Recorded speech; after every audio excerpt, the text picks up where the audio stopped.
తీర్మానం ఎలాంటి తీర్మానం చేస్తున్నారు ఈ సిఐటి మహాసభలో స్టీల్ ప్లాంట్ కోసం ఎస్పెషల్లీ? సిఐటియు అఖిల భారత 18వ మహాసభలు మొట్టమొదటిసారిగా ఆంధ్రప్రదేశ్ లో పెట్టడానికి కారణం 5 సంవత్సరాల నుంచి విశాఖ ఉక్కు తెలుగు హక్కు వీరోచిత పోరాటం చేస్తున్నాం. ఇక్కడ ఈ పోరాటానికి ప్రజా సంఘాలు, ప్రజలు, ఈ రాష్ట్ర ప్రజలంతా కూడా మమేకమై వారు ఇచ్చినటువంటి అద్భుతమైన సపోర్ట్ ద్వారా విశాఖపట్నం స్టీల్ ప్లాంట్ పార్లమెంట్ లో అమ్ముతాం లేదా మోస్తామని చెప్పినటువంటి ఈ పాలకులు తగ్గి 14,000 కోట్ల రూపాయల నిధులు సమకూర్చారు. ఇది ఒక గొప్ప విజయంగా భావిస్తా ఉన్నాం. ఒక పక్క, రెండో పక్క దొడ్డి జెండా ఈఓఎల పేరిట 44 ముక్కలుగా విభజించి ఒక్కో ముక్క ప్రైవేటైజ్ చేయడం కోసం ప్రయత్నం చేస్తూ ఉన్నారు. భూములు కావాలని ఒక ఆయన చెప్తా ఉంటాడు, యంత్రాలు కావాలని ఒక ఆయన చెప్తా ఉంటాడు, ట్యాక్సులు కావాలని ఇంకో ఆయన చెప్తా ఉంటాడు. ఈ అన్నిటికీ కూడా క్షమరాంకం పాడేదానికోసం, భవిష్యత్తులో ఈ ఉద్యమాన్ని ఇంకా కన్సిస్టెంట్ గా ముందు తీసుకుపోయే దానికోసం తీర్మానం చేశాం. ఈ తీర్మానం ద్వారా విశాఖపట్నం స్టీల్ ప్లాంట్ ఉద్యోగులు చేసే పోరాటానికి ఆంధ్ర రాష్ట్ర ప్రజలు మాత్రమే కాదు, యావత్ భారతదేశంలో ప్రజలంతా కూడా, కార్మికులు, శ్రామికులంతా కూడా మీ అంటూ ఉంటామని చెప్పేసి ఇవాళ తీర్మానం చేయడం జరిగింది. ఈ తీర్మానం ద్వారా ఇప్పటికే స్టీల్ ప్లాంట్ ఉద్యోగులకి ఉత్పత్తి ఆధారిత జీతాలు ఇస్తా ఉన్నారు.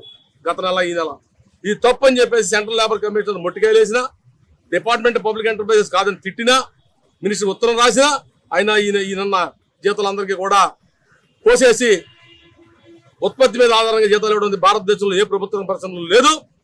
నీ తాలూకా చేష్టలు ముదురుతా ఉన్నాయి.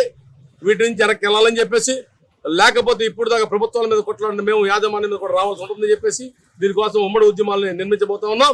కాబట్టి ప్రజా కర్మాగారం ప్రజల కర్మాగారంగా ఉండాలి, ప్రభుత్వ కర్మాగారం ఉండాలి తప్ప ఎన్నో త్యాగాలతో, 32 మంది ప్రాణాల బలిదానంతో, 67 మంది ఎమ్మెల్యేల రాజీనామాలతో, 7 ఎంపీల రాజీనామాలతో, 16,500 మంది భూములు ఇచ్చి నిర్వాసులు అయిపోయి సర్వం రోడ్డు మీద నుంచి వాళ్ళ త్యాగాలతో వచ్చినటువంటి విశాఖ ఉక్కు 200 మందిని పోగొట్టుకుని కూడా స్టీల్ ప్లాంట్ స్థాయి తీసుకొచ్చింది.